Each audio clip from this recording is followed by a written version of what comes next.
என்னது? அரபி பொண்ணுக்கு தமிழ் தெரியுமா? ஐயோ, நான் என்ன பண்ணுவேன்?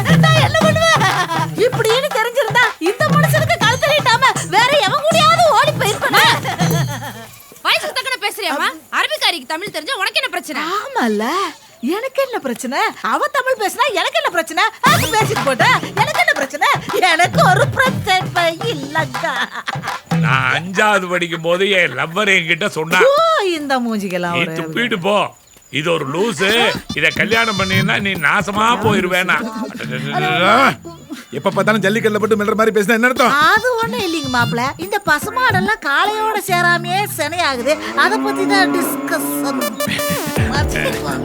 எனக்கு வெக்கமா இருக்கு. கிழிஞ்சது போ. கேட்டியா மாமியாலும் மருமகனும் பேசிக்கிறத? நீதான் அத்தைக்கு துபாய்க்கு ஃபோன் பண்றதுக்கு ஃபோன் கொடுத்தியா? ஆமா. அதான பார்த்தேன். ஏய், இனிமே அத்தை கையில துபாய்க்கு ஃபோன் பண்றதுக்கு போனை கொடுத்த மாமள டைவர்ஸ் பண்ணிடுவா. என்ன மாப்பிள்ள நீங்க சொன்னதையே திரும்ப சொல்லிட்டு இருக்கீங்க. பின்ன என்னத்த? பேசாம டைவர்ஸ் பண்ணிட்டு உங்க சோலியை நீங்க பாருங்களேன். நீங்களும் தண்டத்துக்கு வீட்ல உட்கார்ந்து தின்னுட்டு இருக்கிறது எனக்கு ஒரு மாதிரியா இருக்குல்ல. அத்தை, என்ன இப்படி திடீர்னு சார்ஜர் பிடிக்கி விட்டீங்க? உங்களுக்கு ஒண்ணு தெரியுமா அத்தை? ஒரு நாளைக்கு உங்க பொண்ண 3 தடவை தான் பாக்குறேன், ஆனா உங்களை 30 தடவைக்கு மேல பாக்குறேன் அத்தை. ஆமா அத்தை, அவ இல்லாம கூட பிரிஞ்சு வாழ்ந்துருவேன், ஆனா நீங்க இல்லாம ஒரு நிமிஷம் கூட என்னால பிரிஞ்சு வாழ முடியாது. ஏய், என்னடா நடக்குதுங்க? ஆமா, நீங்க நினைக்கிற மாதிரி இல்ல. ஒரு நாளைக்கு 30 தடவைக்கு மேல அத்தைய அம்மாவா பாக்குறேன், அக்காவா பாக்குறேன், தெய்வமா பாக்குறேன். மாமியாரா பாக்கல. எல்லாம் சமாளிப்புப்பா. வீட்டை விட்டு வெளியே போனா பிச்சை தானே எடுக்கணும். இப்படி உட்காந்து 3 வேளை நல்லா கொட்டிக்க முடியுமா? சந்தன கடல இப்படி ஒரு மாப்பிள்ளை கிடைக்க மாதிரி உனக்கு? 1000 பேர் கிடைப்பா. சும்மா இருக்க மாட்டியா நீ? எப்ப பாரு மாப்பிள்ளை குறை சொல்லிக்கிட்டே இருக்கறா.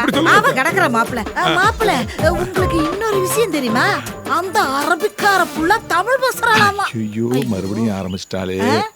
அத்தை, நம்ம பையன் இருக்கானே, அதான் மாப்பிள்ளை, பேரிச்சம்பழ பூவை பறிச்சு அந்த பொண்ணு கையில கொடுத்து ஐ லவ் யூ சொல்ல போறான். அப்புறம் சேட்டை ஏதாவது வெட்டிட போறான் பாத்துங்க. ஐயோ, அப்படி இல்ல நான் விட மாட்டேன். இப்பவே அவனுக்கு போன் போட்டு இங்க வர சொல்றேன். பண்ணி மேய்க்கிறக்கா? நான் என்ன கேனச்சிருக்கியா? போன மாசம் சினிமா படம் எடுக்கிறதுக்காக நம்ம ஊருக்கு டைரக்டர் வந்தார்ல, அவரோட நம்பரை நான் வாங்கி வச்சிருக்கேன். அவர்கிட்ட சொல்லி என் பையனை ஒரே ஒரு படத்துல ஹீரோவாக்கி அப்படியே முதலமைச்சர் ஆக்கிட மாட்டேன்.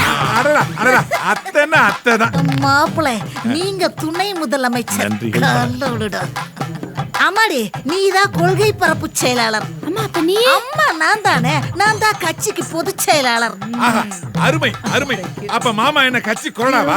இப்படியே பேசிட்டு இருங்கடா. பொதுமக்கள் எல்லாம் சேர்ந்து செருப்படையா அடிக்க போறாங்க.